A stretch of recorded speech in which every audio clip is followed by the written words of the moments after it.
Қайырлы күн, құрметті көрермендер, каналыма қош келдіңіздер. Бүгін мен стейк бекіре балығынан жасап көрсетемін.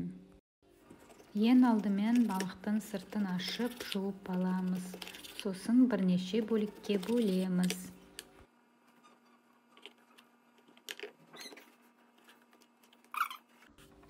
Содан соң тұз, балыққа арналған дәмдеуішті саламыз.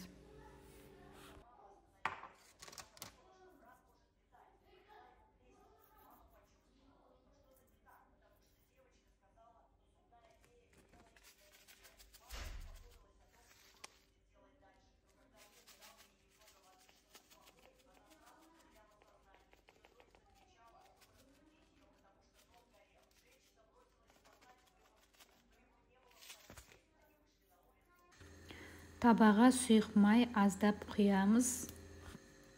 Балықтарды салып 10 минуттан екі жағын жай отта пісіреміз.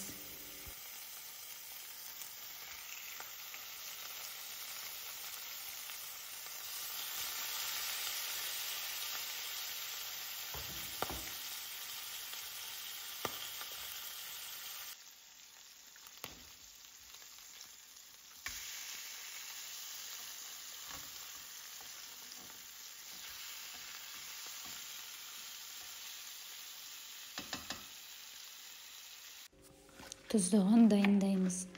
Ол үшін табаға сары майды ертіп, сарымсақ пен лимон қабығын аздап қосып, жай отта пісіреміз.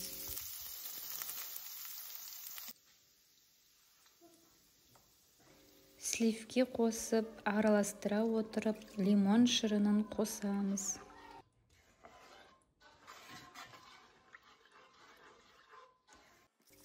Осындай қою масса болғанда балықтарды салып 5 минут тұздықта бұқтырамыз, бетін жауып.